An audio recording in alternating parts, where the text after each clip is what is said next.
po yung huling topic natin sa book ng Galatia. Palakpakan naman natin ang Diyos. Natapos natin isang libro ni Pablo.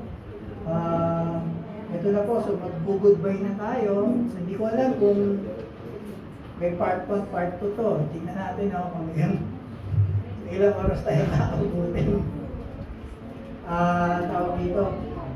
Ito na yung ating huling verses na pag-aaralan. So, mag-goodbye na tayo kay sa libro ng Galatia. Siguro kung hindi natin matapos to, may part 2 to. At pagdating po ng Abril ay may panibagong libro na naman tayong pag-aaralan ni Pablo. So, ilan po natin pinag-aaralan to? Start tayo ata parang October October, November, December, March, ibang buwan. Ano ba natin pinag-aaralan? Tingnan natin sa mga susunod kung anong pag-aaralan naman natin na libro. Sige, tayo po tayo at basahin po natin ang salita ng Diyos bilang pag-aaral.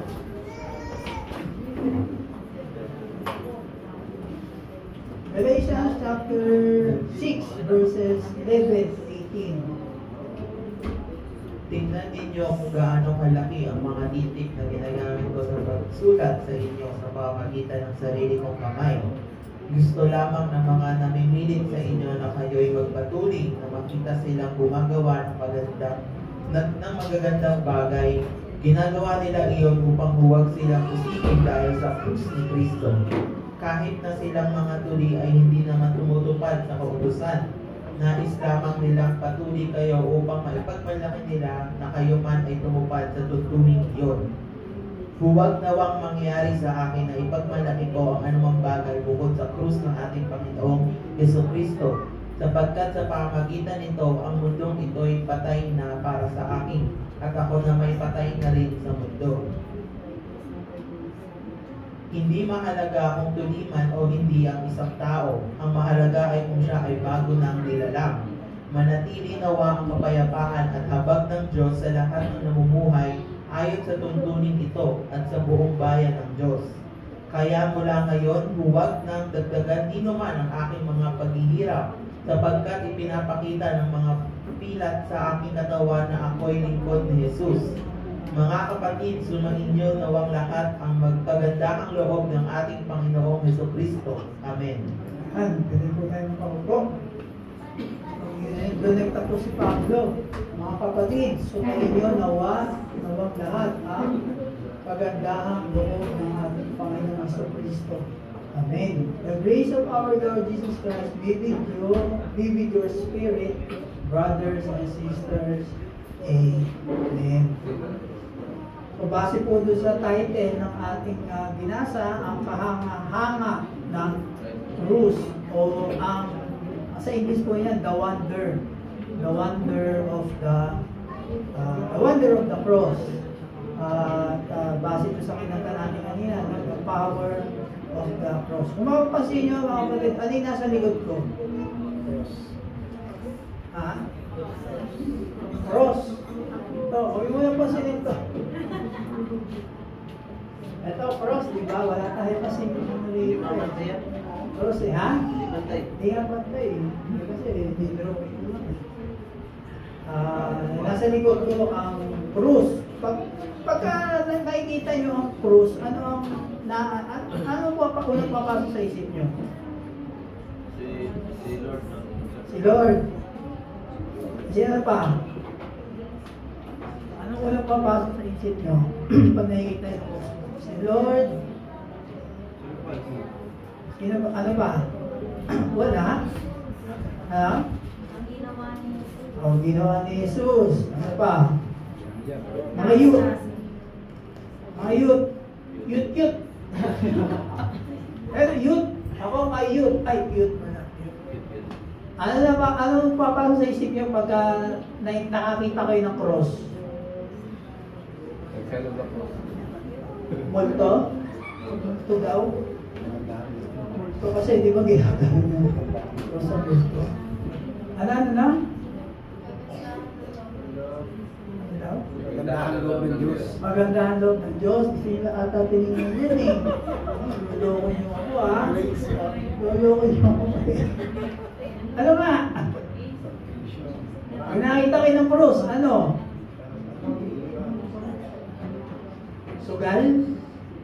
Ano yung sugal? Para cross? Sige. So, ano tayo sabi? Ginawa ni Cristo sa cross, tsaka, ano sabi ni Diyos? Pag nakita ka ng cross, ano alala mo? Ha? Si Lord. Si Lord. Ayan. So, yan natin ang introduction na ang cross po ay, ano yan, ito po ay simbolo ng, Kristyanismo.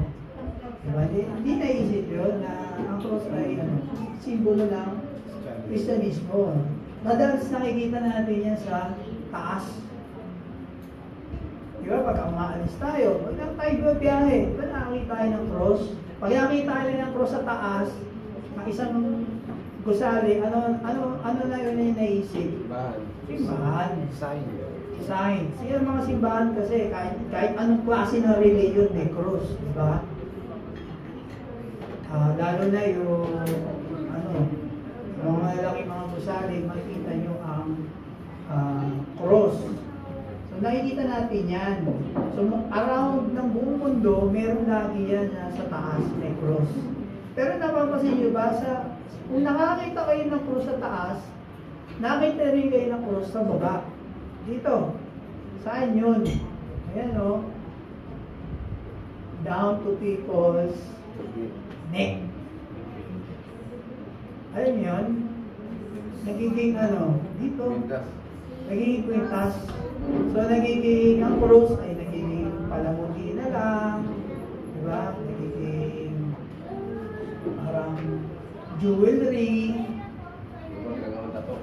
O iba ginagawa, sa katawan na mismo, ginagawa tato, lalo na sa sa Muntinlupa. Kasi dati, noong kabataan ko, nagpupunta kami dyan sa Bilibid. Yung mismong Bilibid, sa Muntinlupa, na nakita pa namin si nung nakakulong pa dati si Robin Padilla.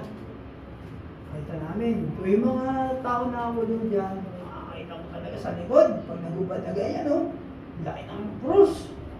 Minsan yung mukha pa ni Jesus yun nandun. Kaya minsan sabi ko, nakita niyo itsura ni Jesus.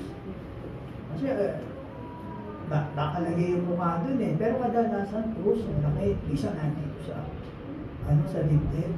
So kahit saan, makikita natin ang cross. Pero makikita niyo ba na ang cross ay ito ang pinakamatinding instrumento ng yung torture, ang cross. Kaya nga, nakakita ba kayo ng kwintas na palakol? Nakakita ba kayo ng kwintas na yung sa bitay, yung tali? Di ba nung araw, pagka binibitay ang tao, yung merong ilalagay, yung public yun nakikita ng public. Nilalagyan ng tali dito, tapos may igaganon, yung tinatapakan niya, matatanggal, so magbibigti siya. Alam niyo yan? Hindi ko anong tawag dun eh. May laro yun eh, hangman ang tawag.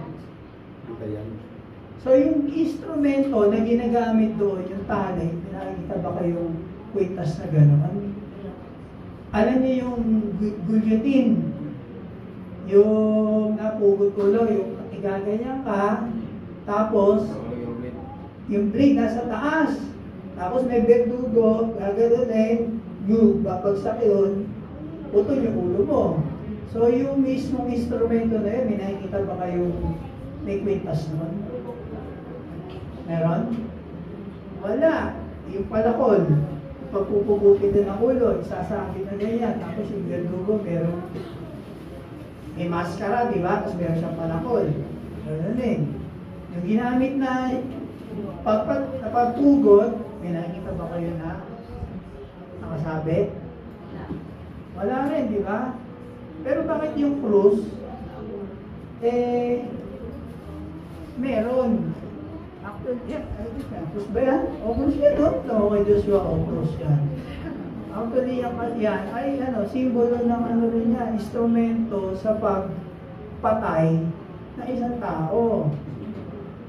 Ayan, no? The cross may be the most heinous, and horrific of all torture instruments ever devised by man. Yan daw ang pinaka-matinding instrumento sa ginagamit sa pagpatay ng tao. So, ayan, ang cross ay ang cross ay simbolo ng pagka-iyak. Shame. Bakit? Kasi nakaano ka? Yung crucifixion, yung ipapako ka sa cross, titingalain ka ng mga tao. Titingalain ka. Kung tutusin, ang cross ay simbolo ng kahihiyan. Pero ito rin ay simbolo, naging simbolo ng pag-ibig, ng paggalakan, ng kapayapaan, at ng kagandahan, at ng biyaya, at ng walang walang kabuhay na walang hanggan. Yan ang nagsisimbolo niyan. Pag nakakita tayo ng cross, ang wala pa ba sa atin ay eternal life. Diba? Pag nakakita tayo ng cross, dapat na pumasok sa atin pag-ibig, kagalakan, kapayapaan, kagandahan, lalo na yung biyaya ng Diyos. Actually, ang crucifixion was originally designed by the Persians. The Persians, yun ang unang talagang gumawa niyang crucifixion, yung krus, yung parusa. Pero, mas pinahalagan ito ng mga Romano, yung crucifixion. Kung mapapansin nyo dun sa root word niya, crucifixion. So, ang root word po yan, ang salitang excruciating, ibig sabihin ng excruciating, pain, sobrang sakit. Excruciating, yung matinding sakit, yun ang ibig sabihin yan. So, ang middle niya, cruso, sa Latin word kasi yung crux. Hindi crux na sapatos, ha? Yung crux. Crux yun, crux. Ito, crux. Na ibig sabihin niya ng crux ay cross. So, yung salitang excruciating, napakatinding sakit, diyan ko kinuha yung salitang yan. Na mas ginamit ito ng mga Romano na sila ay nagpako ng mga tao sa pamamagitan ng crucifixion. More than 30,000 na ng mga tao. More than 30,000.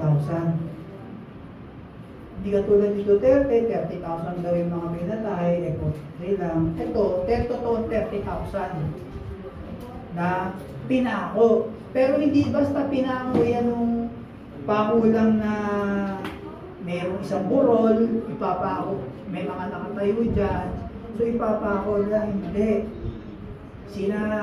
Nakaparada po yan sa daan. Kunyari, ito yung kalye.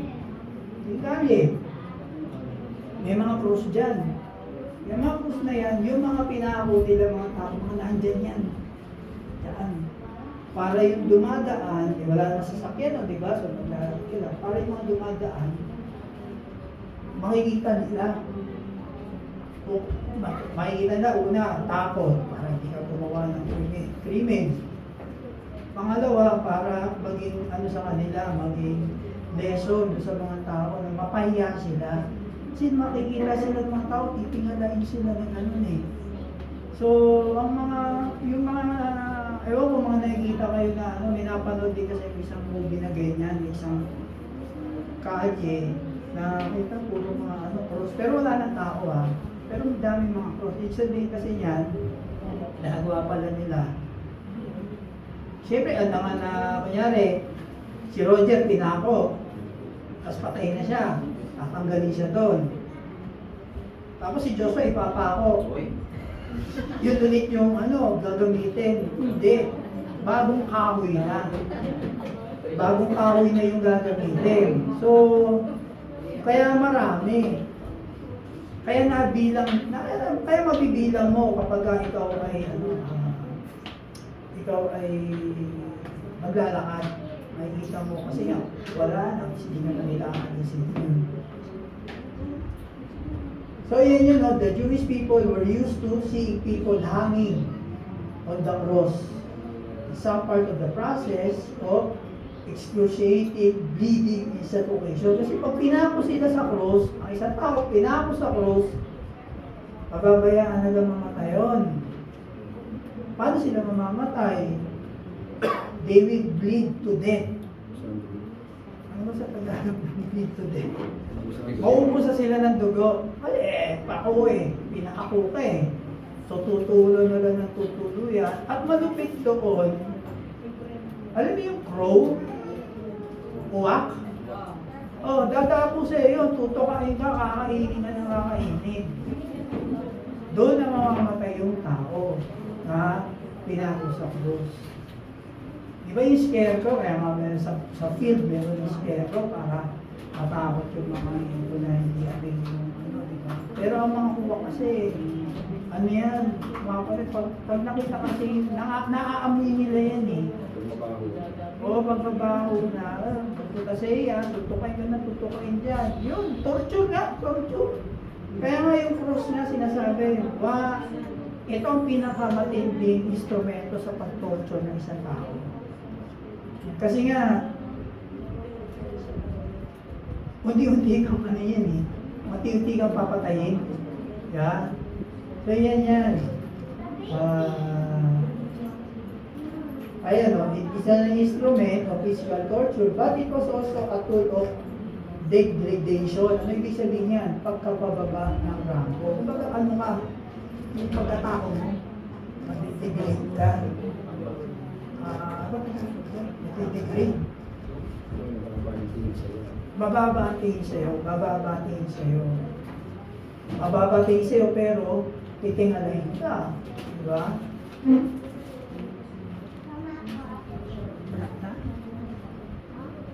So, ayan. Ano pa? Ayan,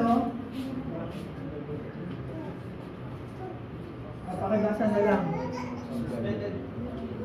Suspended, on a high along public highway, totally naked, nailed by hand and foot and left to bake in the sun while the broken cross looked up to be attacked by birds and insects and end up as a kind of roadkill was about as degrading as anything that could ever be done to human being. Ayan, diba? Saklap, hindi ka ng buwak, mga insekto, hanggang sa mamatay ka na lang. Ito torture na talaga. The cross then was a diabolical device to torture criminals to death with the exception of one cross. With the exception of one cross. Anong cross yun? Yung cross ni Jesus Christ. Yung ito, tinotorture ang mga kriminal para mamatay. Si Christ, ang nagisimbolo ng cross sa kanya, sa pamamagitan niya ay kaligtasan. Nag-gets nyo? Ito ay kaligtasan. Ayan. One cross was a divine device to deliver sinners from death and endless torture. And that is the cross of the Lord Jesus Christ, and rejoice in that cross. We rejoice in that cross. Yan lang yung nag-iisang cross. Kasi nga, the cross was offensive to the Jews. Bakit? Bakit offensive sa kanila yan? Ano ba sa Tagalog ng offensive? Masakit sa kanila yan. Ano yan? Masaklap sa kanila yan. Kasi nga, ang ine-expect nila sa Messiah o yung tagapagligtas ay ililigtas sila sa gobyerno ng Roma. Yun ang ine-expect nila. Hindi nila ine-expect na ang Messiah ay ipapako sa krus. Kasi nga, ang krus nga ay shame nga di ba? Yan. nagdudulot yan ng kahihiyan. Kasi nga, titingalahin ka, tapos alam na ikaw ay makasalanan. Ikaw ay may ginawang kriminal. Kaya sa mga Hudyo, hindi nila matanggap yun na ang Mesaya ay kailangan pala mamatay. Kasi sa Old Testament, napag-aaralan natin ito sa Bible study, sa Old Testament kasi, pag sinabing coming of the Messiah, Day of the Lord, coming of Christ, wala akong binabanggit doon yung first and second coming. Wala. So, ang isip lang nila, may darating na tagapagligtas. Kaya lang, hindi nila alam, meron palang unang muna. Tapos yung pangalawa palang pagdating niya, doon sila ililigtas. Kailan na sinabi yung first and second coming? Sa panahon na ng New Testament. Kaya hindi nila alam yan. Nakaalam lang yan ay si Pablo at saka yung mga disipulo kasi kasama na nila si Jesus yung mga disipulo. So, pag nakakakita sila ng cross, ito ay sa kanila yan. Yung masaklap sa kanila. Kaya hindi sila makapaniwala. Kaya hindi nila mapaniwalaan na si Kristo ang tagapagligtas. Kasi nga, pinako siya sa krus eh. Naintindihan niyo ko? So, yun. Kahit na alam nila yung kasulatan sa Isaiah 53, sa Psalms 22, hindi expect na ang Messiah nga ay mahihirapan muna yung unang pagdating niya. Kasi nga wala naman sinasabi dahil unang pangalawang pagdating. Kaya nga pag binasa natin ito 1 Corinthians 1:18, sabi ni Pablo na ang cross ay barrier, stumbling block. Ano yun? Yun ang bumubulag sa kanila. Yung cross, kasi nga ang isip nila ang cross ay ginagamit to para parusahan ng isang tao. So, paano kami ililigtas? Ipinarusahan nga ito. Kaya hindi nila matanggap. So, yun ang nagiging balakid sa kanila para hindi sila maniwala. Ang mga Hudyo. No, yan yun.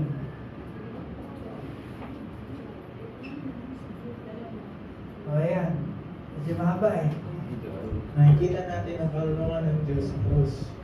Dahil sa karunungan, mapagmahal ng karunungan, inilagay o pinarusahan niya ang nagdurusa na tagapagligtas. Kung nais ng Diyos na magkaroon ng isang tao sa langit, kung nais ng Diyos ang isang kasintahang babae para sa kanyang anak, kung nais ng Diyos na dalhin sa kalaldian ang isang tinubos na isang katauhan na magpakilanman ay magpupuli sa kanya, kailangan niyang dalhin sila sa langit. So, nakita daw natin ang katalungan at karunungan ng Diyos. Kasi nga, lahat po tayo ay sa impyerno. Kasi lahat po tayo ay nagkasala, no? Sa pamamagitan ng ating mga first parents. First parent, si Adan at si Eva. Na kaya tayo nagkakasakit, di ba? Kaya tayo nagkakaroon ng mga ganitong karanasan sa buhay, mga dago sa buhay dahil sa kasalanan. Diba? Kaya, kumbaga, wala talaga makakapunta sa langit. Kasi kahit na 1% lang na kasalanan, hindi po pwede doon. Kailangan kasi, banal ka. Wala ka talaga, kumbaga, ikaw ay malinis. Wala talagang kasalanan. Kaya, kumbaga, para ang tao ay makarating sa langit, ay ginawa ng Diyos. Ginamit niya yung cross.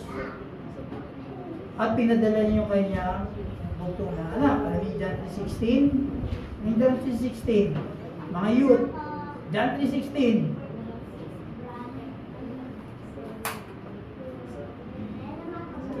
Sino ba teacher nyo ngayon? Wala kayo, may verse? John 3:16, mga kapatid. Sige. Sabay-sabaw. John 3:16. Hindi ko pag-ibig ng Diyos sa kalimutan. Kaya binigay niya ang kanyang sa anak. Bisado ito yun eh. Hindi mo sinabi na Tagalog. Eh, Tagalog, English, kahit ano, Bisaya nga, kahit ano. John 3:16. Oh. God so loved the world, and He gave His begotten Son. Believe in Him, shall not be saved. Ito kabisado nito. Pablo. Ano nga? Tayo. Nahiya pa eh. Si Erlene. Kasi ano, nagtatago oh. Sige, game. Dali. Oh. Sapagkat kayo ng pag-ibig ng Diyos, sa katawag kayo pinakay sa isa ng anak ko, kung sino masumampalataya ay iwapawag. Hindi magkaroon ng buhay na walang hanggan. Oh, yun oh. Diba? Nahiya. Alam mo, kahit hindi mga Kristiyano, mga unbeliever, kabisado nila yan. Kaya kung ikaw Kristiyano ka, hindi mo kabisado yan. Oh no! Okay, lahat tayo, kailangan kabisado natin to ha. John 3:16. Kabisado dapat natin to. So yun. Ginawa ng Diyos ng paraan para ang tao ay maligtas sa pamamagitan ng cross. Ginamit ng Diyos. Pinadala yung anak niya rito para siya yung magdusa, imbis na tayo ang magdusa dyan, imbis na tayo yung ipako, siya yung pinako. Para lahat ng maniwala at manampalataya doon sa ginawa niya sa cross ay maligtas. Naintindihan niyo na? Ayun ha? So ayun hindi kailanman makakarating doon ang tao sa sariling paraan. Kahit anong gawin mo, mabait ka, masunuri ka sa magulang, nagbibigay ka, tumutulong ka sa mahihirap, kahit anong gawin mo pabutihan dito sa lupa ay hindi ka makakarating sa langit. Hindi sapat. So paulit-ulit na natin sinasabi yun, na hindi sa pamamagitan ng mga gawa natin, kundi sa pamamagitan lang ng pananampalataya natin sa ginawa ni Kristo sa krus. Doon na tayo maligtas. Okay? The cross is the determiner of all destiny for everyone. Yan yan ang yung determiner. Yan ang nagsasabi sa atin kung saan tayo pupunta. Sa langit ba o sa impyerno? Bakit ang cross? Kasi pag tinanggap mo ang cross, kung ano yung ginawa ni Kristo doon sa cross, tinanggap mo yan, pinaniwalaan mo yan, ma-enter ka sa langit. Pero pag hindi mo yan tinanggap, hindi mo yung pinaniwalaan, enter ka sa impyerno. So diyan nakasalalay kung saan tayo pupunta. Nag-guess nyo? Kung sa langit o sa impyerno. Yung cross, yun ang determiner. Yun ang barometer ng destinasyon natin. Kung tayo ay sa langit o sa impyerno. Ano sabi sa Philippians yan? Mga kapatid, tularan niyo ako. At tularan din ninyo ang iba pang namumuhay ng tulad namin. Sapagkat maraming namumuhay na salaman sa aral tungkol sa kamatayan ni Kristo sa krus. Ilang ulit ko nang sinabi sa inyo ang tungkol sa kanila. At naluluha akong ipaalala ulit sa inyo ng yun. Kapahamakan ang kahihinan nila dahil dinidiyos nila ang kanilang tiyan. Pinagmamalaki pa nila ang mga bagay na dapat sana nilang pinahiya. At wala silang iniisip kundi ang mga makamadyang bagay. Ito po yung mga false teachers. Yung mga nagtuturo ng baluktot na ebanghelyo. Paano baluktot? Sasabihin nila na si Kristo ang daan. Di ba? Yun nga, krus. Yung ginawa ni Kristo sa krus, paniwalaan niyo yan. Pero, may pero. Pero kailangan nyo pa rin gumawa ng mabubuti. Para mas sigurado kayo mapunta sa langit. Yun. Pwede rin na maraming mga maling naturuan na ginagamit ang pera. Diba? Ginagamit ang negosyo. Ginagamit ang kabaitan ng isang tao. So marami pong mga false teachers. Kaya tayo po ay mag-iingat. Kasi hindi po lahat, yan ang sinasabing the process in determinant of destiny, sabihin niya, yung false teachers na yan, pinaniwalaan nila yung cross, pero kailangan meron ka pang ibang gagawin para maging ganap yung iyong kaligtasan. Dalawa lang yan, mga kapatid, maniwala ka o hindi. So sa pag naniwala ka, tapos meron ka pa kailangan gawin, para mo na sinabi na huwag kang maniwala. Kasi meron ka pang gagawin eh. Nag-gets nyo? So maniwala ka lang o hindi. Pag sinabi maniwala ka pero gawin mo to, parang hindi ka rin naniniwala kasi may ginagawa ka pa. Naintindihan nyo? Sure. At yung isa, naintindihan mo? Nakagano ka sa akin eh. So yun. Yun yung ibig sabihin yan na either tanggapin mo na wala nang ibang pero, basta tanggapin mo lang o hindi mo tanggapin. Pag tinanggap mo tapos may pero, parang hindi mo rin tinanggap kasi merong pero eh. Gets? Amen. O saan? Nag-gets mo? Ayan. Ayan. Embrace the cross and the death of Christ for sin. Embrace Him as your Lord and Savior, and you have eternal life. Reject the cross, reject the one who paid for the sins of all who would believe, and your end is eternal and ending destruction. The cross is the determiner of destiny. Ayan. Either you embrace the cross or you reject the cross. Kaya yung pinapaliwanag ko kanina. So yun yung una pa naman sa Galatia. Sinabi na yan ni Pablo. Una, yan. Ano sabi niya? Galatians 3:1. Ano ba naman kayo mga taga-Galasya, hindi pa kayo makaintindi?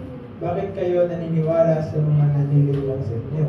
Hindi ba't malinaw ang ipinangaral ko sa inyo ang kahulugan ng pagkamatay ni Kristo sa krus? So yung verse na yan, pinaliwanag ni Pablo kung saan namatay si Kristo. O base dyan, saan namatay si Kristo? Sa krus siya namatay. So piniliwanag niya yan. O piniliwanag din ni Pablo, Galatians 2:20. Namatay akong kasama si Kristo sa krus. Hindi na ako ang nabubuhay sa aking sarili, kundi si Kristo na. Ipinapamuhay ko ang buhay kong ito sa pamamagitan ng pananampalataya sa anak ng Diyos na nagmahal sa akin at nag-alay ng buhay niya para sa akin. Sinasabi ni Pablo na ang mga nananampalataya ay napako na sa krus kasama ni Kristo. Kung namatay siya, ikaw o tayo ay namatay na rin. So pinaniwanag ni Pablo kung saan namatay si Kristo. So nung namatay siya, ito yung memory verse natin na I am crucified with Christ. Diba? So yung buhay natin, di na buhay natin. Ito yung pinauna nung tayo ay nananampalataya kay Jesus. So maski tayo, yung mga maniwala kay Jesus, ay ipinauna rin doon sa kasama ni Kristo na pinako. Kaya yung pamumuhay natin ay tayo namumuhay na ayon sa kalooban ng Diyos. O sinabi rin ito ni Pablo sa Galatia 5:24. Tinako na ng mga nakay Kristo ang pagnanasa at nasa mamamari ng kanilang laman doon sa krus. So yung ating mga desire, yung mga makalaman natin, makamundo nating buhay, ay pinako na rin sa krus. Kasi kung yung tayo, naniwala tayo kay Kristo, kung sa siya namatay, tayo ay ipinako na rin doon.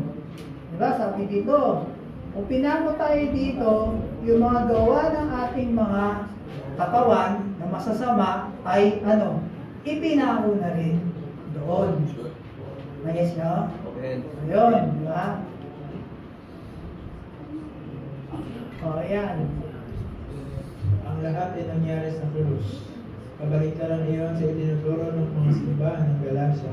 Dumating ang ilang gurong Hudyo mula sa Jerusalem at sinasabi na niniwala sila sa Mesiyas na si Jesus at sinabing bahagi sila ng simbahan. Ngunit sinabi nila, hindi kayo tunay ng mga Kristiyano, hindi kayo tunay ng mga mananampalataya, hindi kayo nagtataglay ng buhay na walang hanggan, kayo ang mga taga-Galacia. Hindi kayo pinatawan, hindi kayo papasok sa kaharian, hindi kayo patungo sa langit. Bakit?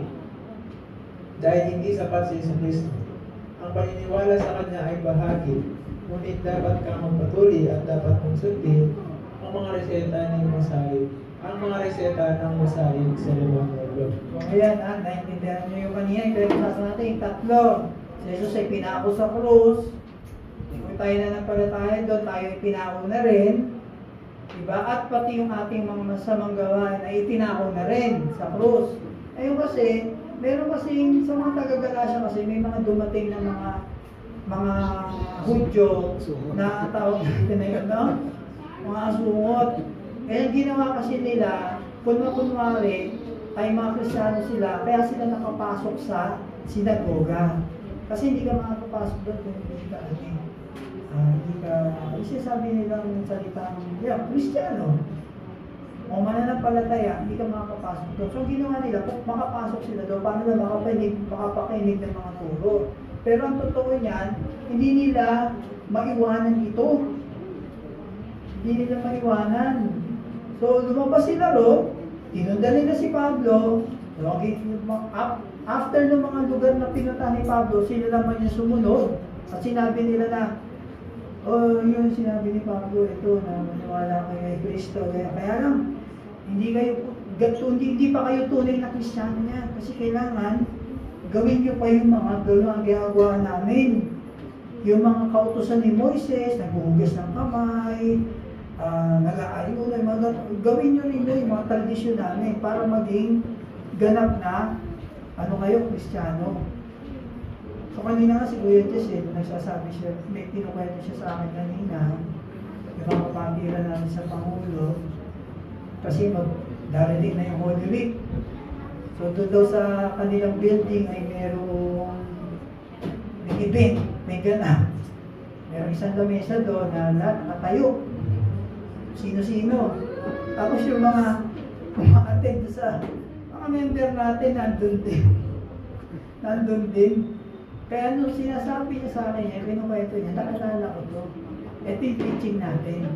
Hindi pa rin sila makawala doon sa mga dati mong tradisyon, dati mong paniniwala. Kaya naalala ko na, sino yung mga taga-Galacia yung napupunta doon, nagtuturo ng ganito. Kasi nga, doon ang ginawa. Diba? Tayo, nagtuturo tayo doon, sasabi natin yung katotohanan. Pero pag alis natin, pero ba't ganun pupunta sila sa ganun. Ito yun. Parehas sa parehas. Kaya nga kayo tuloy ngayon Oo, yan. Yan yun. Yan ang false gospel. False gospel. Ang false gospel ay nagsasabi Oo. kay Kristo, ngunit si Kristo ay hindi sapat. Sapat.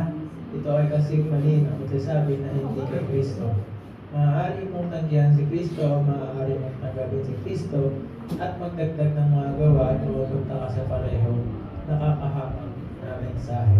Yun yung sinasabi ko kanina, nandun sa ang cross, ang determiner ng ating destiny. Either oo lang o hindi.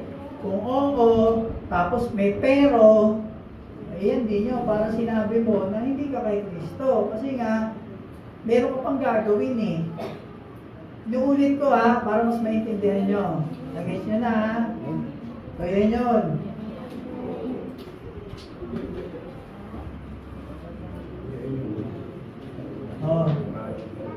You earn your way by your morality, by your goodness, by your religiosity, by ceremonies, rituals, rites. This is the religion of human achievement. You have to do something. And this, by the way, is the category in which all false religions on the planet fit. They're all just different forms of religion of human achievement. And if you break one law of God one time, you're guilty of violating all of it and you're cursed. There is no hope for those people who come that way. O yun siya sabi ng false religion na para makarating ka sa langit ay kailangan mo gumawa ng mabuti, yan, yung mga ceremonies, rituals, rites, yan ang religion daw ng false human achievement na kailangan meron kang gawin. Na paramihan ng mga false religion sa buong mundo diyan umuugma.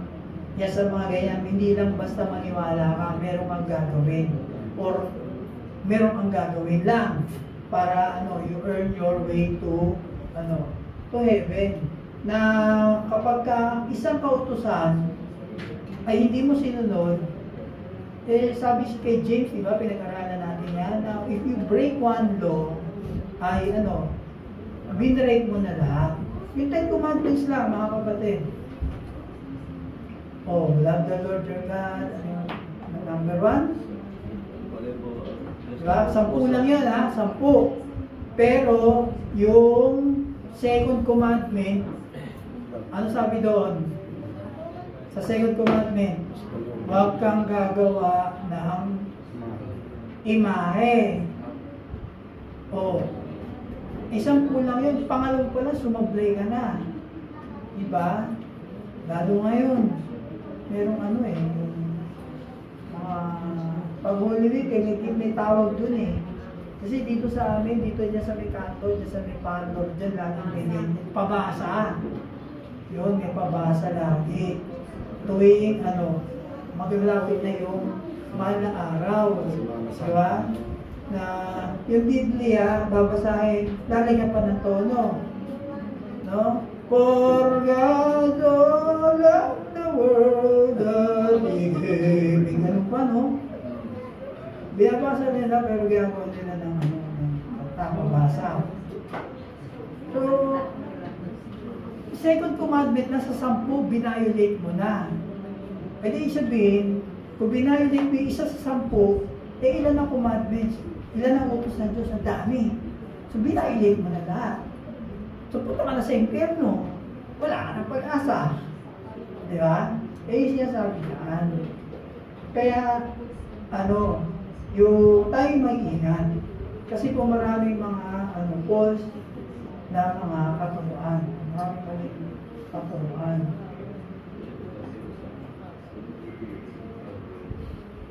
So, the other is the what? Parang kulang yan dali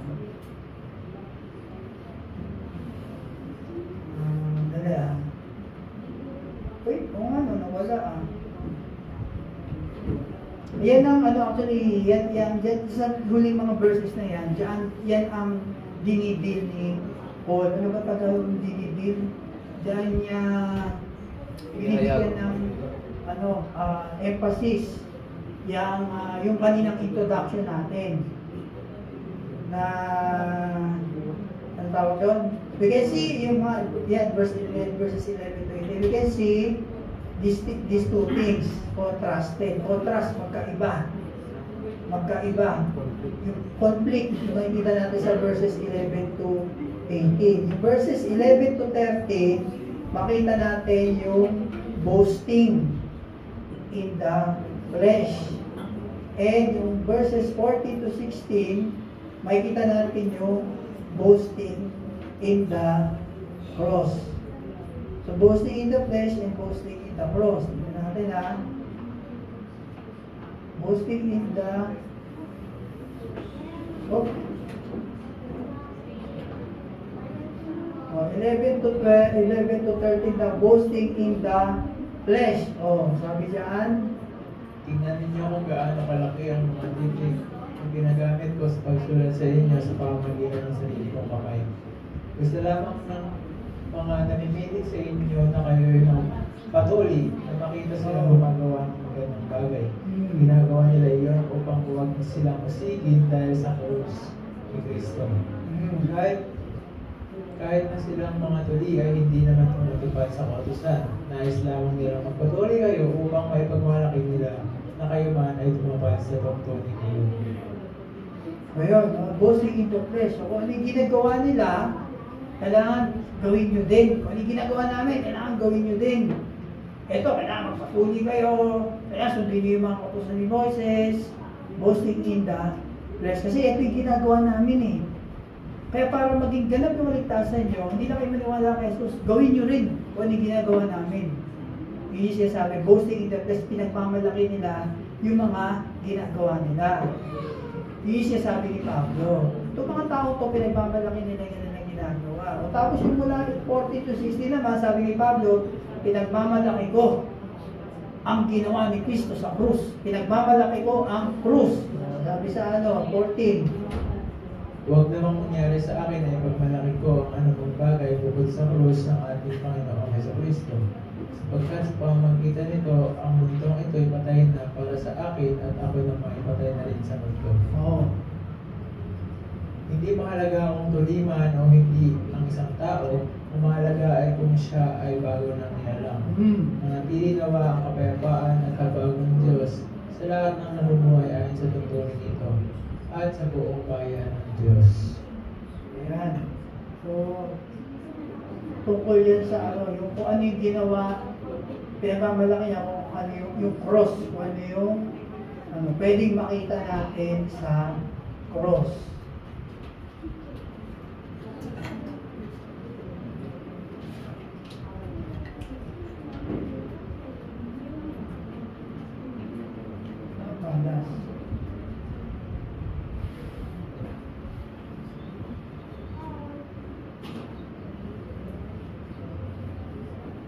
So there are only two possible roads to heaven to God.